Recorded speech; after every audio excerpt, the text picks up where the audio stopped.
भगवत पाद शंकराचार्य का अवतार, कार्य और प्रासंगिकता। उत्कर्ष चौबी, काशी हिंदू विश्वविद्यालय।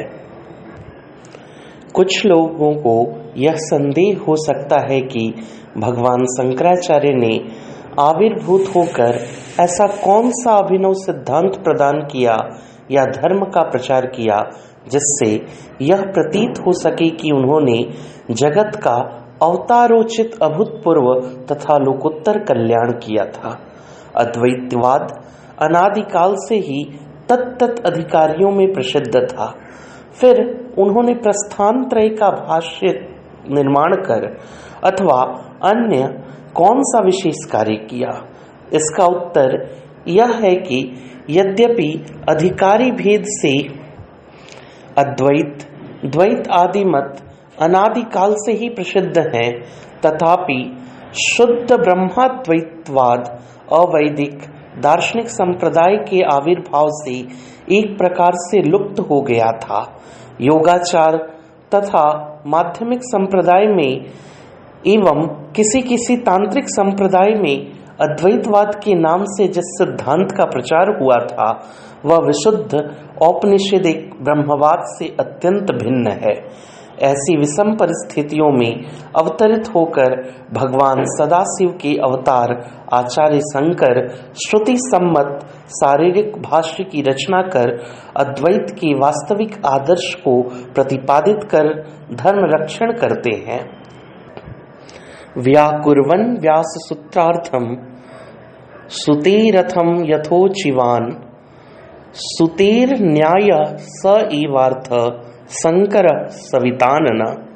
सूर्य सदृश प्रतापी श्री शिवावतार आचार्य शंकर श्री बादरायण वेद व्यास रचित ब्रह्म सूत्रों पर श्रुति सम्मत युक्ति युक्त भाष्य संरचना करते हैं। शंकर रूपी शंकरावतार वैदिक धर्म संस्थापक, परम ज्ञान मूर्ति, प्रज्ञा तथा करुणा के विग्रह स्वरूप महापुरुष सभी वैदिक धर्मावलंबी मनुष्य मात्र के लिए सर्वदा प्रणम्य है। शास्त्रों में वर्णित है, सर्गी प्रथमा दिके प्रयाति विरतिम मार्गे स्थिति दौर्गति स्वर्गे दुर्गमतामुपीयुषीम भृशम दुर्गी अपवर्गी सती वर्गी देह भृताम निसर्ग मलिने जातोपसर्गी अखिले सर्गी विश्व सृजय दीय वपुषा भर्गो अवतीर्णो भुवि।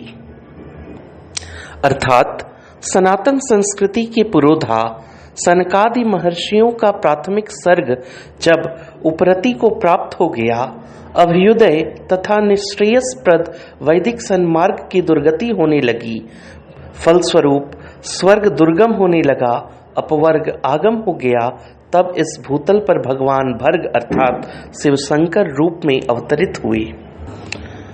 भगवान शिव द्वारा कलयुग के प्रथम चरण में अपनी 4 शिष्यों के साथ जगत गुरु आचार्य शंकर के रूप में अवतार लेने का वर्णन पुराण शास्त्र में भी वर्णित है, जो इस प्रकार है। कलयब्दे द्विसहस्रान्ते लोकानुग्रह काम्यया चतुर्भि सह शिष्येस्तु शंकरो अवतीरस्ति। कली के 2 सहस्त्र वर्ष व्यतीत होने के पश्चात लोक अनुग्रह की कामना से सर्वेश्वर शिव अपने 4 शिष्यों के साथ अवतरित होंगे। वैदिक धर्म के प्रचार तथा प्रभाव के मंद हो जाने से समाज प्रायः श्रुति सम्मत विशुद्ध ब्रह्मवाद को भूलकर अवैदिक संप्रदायों द्वारा प्रचारित अद्वैतवाद को ग्रहण करने लगा था। हीनयान तथा महायान के अंतर्भूत अष्टादश संप्रदाय शैव, पाशुपत, कालिक, कालामुख, कपालिक आदि महेश्वर संप्रदाय, पंचरात्र, भागवत आदि वैष्णव संप्रदाय तथा गाणपत्य, सौर आदि विभिन्न धर्म संप्रदाय भारतवर्ष के विभिन्न प्रदेशों में फैल गए थे। स्थान विशेष अरहत संप्रदाय का प्रभाव भी कम न था। देश के खंड खंड में विभक्त होने के कारण तथा मनुष्यों की रुचि और प्रवृत्ति में विकार आ जाने के कारण श्रौत धर्मनिष्ठ और श्रौत धर्म रक्षक सार्वभौम चक्रवर्ती जैसा राजा कोई भी नहीं रह गया था, जिसके प्रभाव तथा आदर्श से जन समुदाय शुद्ध धर्म के अनुशासन में प्रवृत्त हो सकता था।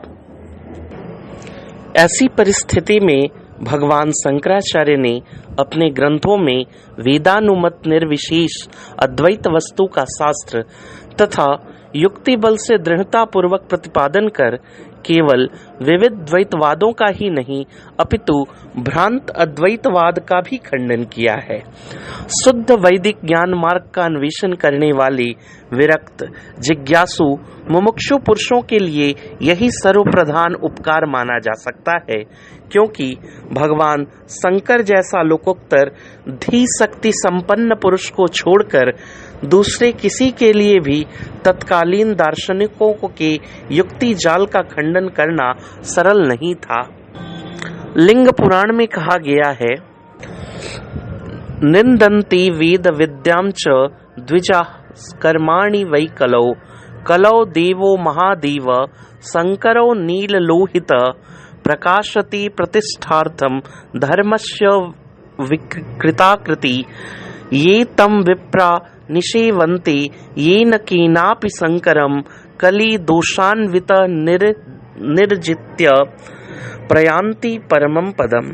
अर्थात कली में ब्राह्मण वेद विद्या और वैदिक कर्मों की जब निंदा करने लगते हैं, तब रुद्र संज्ञक विकट रूप नील लोहित महादेव भगवान धर्म की प्रतिष्ठा के लिए अवतरित होते हैं, जो ब्रह्मादि जिस प्रकार से उनका आस्था सहित अनुसरण करते हैं वे परम गति को प्राप्त होते हैं। अतः कलयुग के प्रथम चरण में विलुप्त तथा विकृत वैदिक ज्ञान विज्ञान को उद्भाषित और विशुद्ध कर वैदिक वाङ्मय को दार्शनिक, व्यवहारिक, वैज्ञानिक धरातल पर समृद्ध करने वाले एवं राजर्षि सुंधवा को सार्वभौम सम्राट ख्यापित करने वाले चतुरामनाय चतुष्पीठ संस्थापक नित्य तथा नैमित्तिक युग्मावतार श्री शिव स्वरूप भगवत पद शंकराचार्य की अमोघ दृष्टि तथा अद्भुत कृति सर्वथा स्तुत्य है। केवल इतना ही नहीं, अद्वैत सिद्धांत का अपरोक्षतया स्वानुभव करके जगत में उसके प्रचार के लिए तत्त देश और काल के अनुसार मठादि स्थापन कर ज्ञानोपदेश का स्थायी प्रबंध करना भी साधारण मनुष्य का कार्य नहीं था। विश्वेश्वरावतार शंकराचार्य ने जिन अद्वैत सिद्धांतों की व्याख्या की, वीरेश्वरावतार स्वामी विवेकानंद ने उन्हीं सिद्धांतों का व्यवहारिक प्रयोग किया। पारमार्थिक, व्यवहारिक और प्रातिभाषिक भेद से सत्ता भेद की कल्पना कर भगवान शंकराचार्य ने एक विशाल समन्वय का मार्ग खोल दिया था।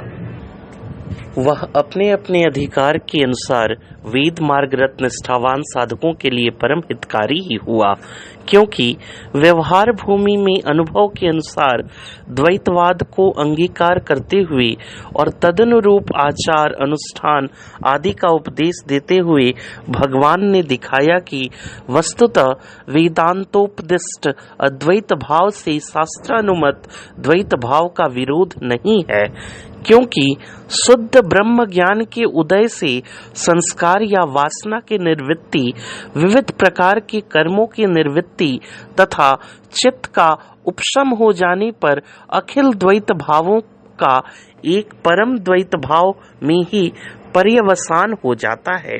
परंतु जब तक इस प्रकार की ब्रह्म विद्या का उदय न हो, तब तक द्वैत भाव को मिथ्या कहकर द्वैत भाव मूलक शास्त्र विहित उपासना आदि का त्याग करना उनके सिद्धांत के विरुद्ध है, क्योंकि जो अनाधिकारी हैं, अर्थात जिसको आत्मानात्म विवेक नहीं हुआ है, जो साधक संपन्न नहीं है और जिसमें मुक्ति की इच्छा उदित नहीं हुई है, उसके लिए वेदांत ज्ञान का अधिकार तक नहीं है।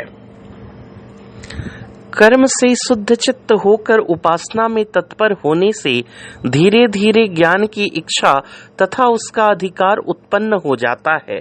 अतएव व्यवहार भूमि में अपने अपने प्राक्तन संस्कारों के अनुसार जो जिस प्रकार अद्वैत अधिकार में रहता है उसके लिए वही ठीक है। भगवान शंकराचार्य जी का कहना यही है कि वह शास्त्र सम्मत होना चाहिए, क्योंकि शास्त्र विपरीत पौरुष से उन्नति की आशा नहीं होती है। वर्णाश्रम धर्म का लोप होने से समाज में धर्म विपर्य अवश्यंभावी है। भगवान शंकराचार्य का सिद्धांत है कि वर्णाश्रम धर्म का संरक्षण करना ही परमेश्वर का नर रूप में अवतार होने का मुख्य प्रयोजन है। भगवान शंकराचार्य के जीवन चरित्र, शिष्यों के प्रति उनके उपदेश तथा ग्रंथ आदि के पर्यावलोचन से प्रतीत होता है कि उन्होंने स्वयं वर्णाश्रम धर्म के हितार्थ समग्र जीवन एवं आत्मशक्ति का प्रयोग किया था। यह उनके अवतार तत्व का ही द्योतक है। कूर्म पुराणानुसार कलौ रुद्रो महादेवो लोकानामीश्वरः पर न देवता भवेन्निराणाम देवता नाम च दैवत। करि सत्यावताराणि शंकरो नीललोहित श्रौत स्मार्त प्रतिष्ठार्थम भक्ता नाम हितकाम्या उपदेश्यति तत् ज्ञानम शिष्याणाम ब्रह्म संगीतम सर्व वेदांत सारो ही धर्मान वेद नदीर्षितान ये तम विप्रा निषेवन्ते येन केनोपचारत विजित्य कलिजान दोषान यान्ति ते परमं पदम।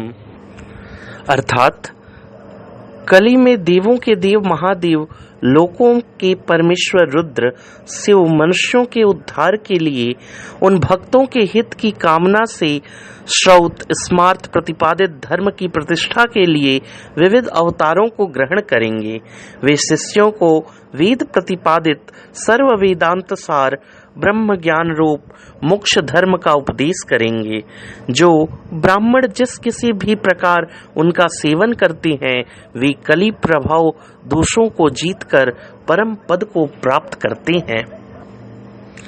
सतयुग की अपेक्षा त्रेता में और त्रेता की अपेक्षा द्वापर में, द्वापर की अपेक्षा कली में मनुष्यों की प्रज्ञा शक्ति तथा प्राण शक्ति एवं धर्म और अध्यात्म का ह्रास सुनिश्चित है।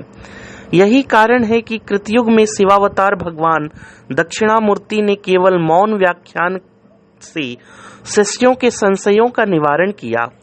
त्रेता में ब्रह्मा, विष्णु और शिव अवतार भगवान दत्तात्रेय ने सूत्रात्मक वाक्यों के द्वारा अनुगतों का उद्धार किया। द्वापर में नारायणावतार भगवान कृष्ण द्वैपायन वेद व्यास ने वेदों का विभाग कर महाभारत तथा पुराणादि की एवं ब्रह्म सूत्रों की संरक्षणा कर एवं सुख लोमहर्षणादि कथा व्यासों को प्रशिक्षित कर धर्म तथा अध्यात्म को उत्जीवित रखा। कलयुग में भगवत पाद श्रीमद् शंकराचार्य ने भाष्य, प्रकरण तथा स्तोत्र ग्रंथों की रचना कर विधर्मियों, पंथानुयों एवं मीमांसकादि से शास्त्रार्थ पर काय प्रवेश कर नारद कुंड से अर्चा विग्रह श्री बद्रीनाथ एवं भूगर्भ से अर्चा विग्रह श्री जगन्नाथ दारु ब्रह्म को प्रकट कर प्रस्थापित कर सुंधवा सार्वभौम को राज सिंहासन समर्पित कर एवं चतुरामनाई चतुष्पीठों की स्थापना कर अहिर्निश अथक परिश्रम के द्वारा धर्म और आध्यात्म को उत्जीवित तथा प्रतिष्ठापित किया।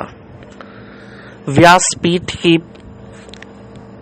पोषक, राजपीठ के परिपालक धर्माचार्यों को श्री भगवत्पाद ने नीति शास्त्र, कुलाचार तथा श्रौत स्मार्त कर्म, उपासना तथा ज्ञान कांड के यथा योग्य प्रचार प्रसार की भावना से अपने अधिकार क्षेत्र में परिभ्रमण का उपदेश दिया।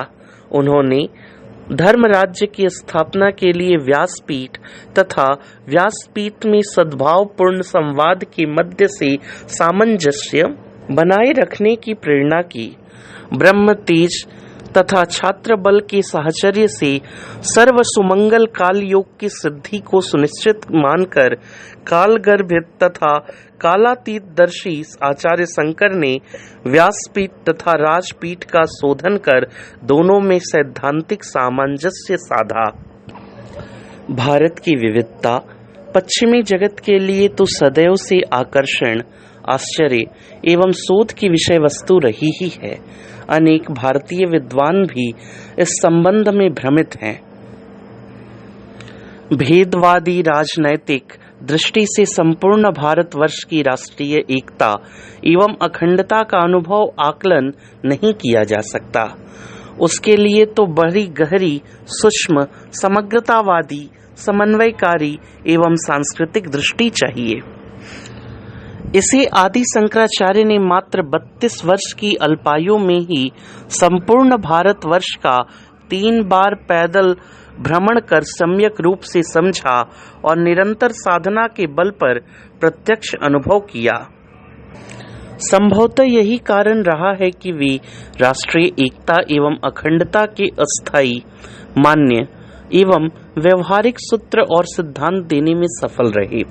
पूरब से पश्चिम तथा उत्तर से दक्षिण तक राष्ट्र को एकता एवं अखंडता से के सुदृढ़ सूत्र में पिरोने में उन्हें अभूतपूर्व सफलता मिली। सुदूर दक्षिण में जन्म लेकर भी वे संपूर्ण भारतवर्ष की रीति नीति, प्रकृति एवं प्रवृत्ति को भली भांति समझ पाए। वेदों, उपनिषदों, पुराणों एवं महाकाव्यों में बताया गया है कि ईश्वर सृष्टि के कण-कण में विद्यमान है। भारतीय दर्शन के अनुसार आत्मा, परमात्मा एवं संपूर्ण ब्रह्मांड एक दूसरे से गहरे जुड़े हैं। जड़, चेतन, चर, अचर सभी प्राणियों में एक ही परम तत्व को देखने और पाने की दृष्टि भारतवर्ष में सदा से रही है। आद्य शंकराचार्य ने इसका प्रत्यक्ष अनुभव किया था। इस ज्ञान, अनुभव एवं साधना के बल पर ही वे समय की धारा में स्वाभाविक रूप से आए और भ्रम, भेद एवं संघर्ष आदि को पहचान कर उसे दूर करने में सफल हो सके। उन्होंने उस समय प्रचलित विभिन्न मत, पंथ, जाति आदि के बीच समन्वय स्थापित कर अद्वैतवाद का दर्शन किया।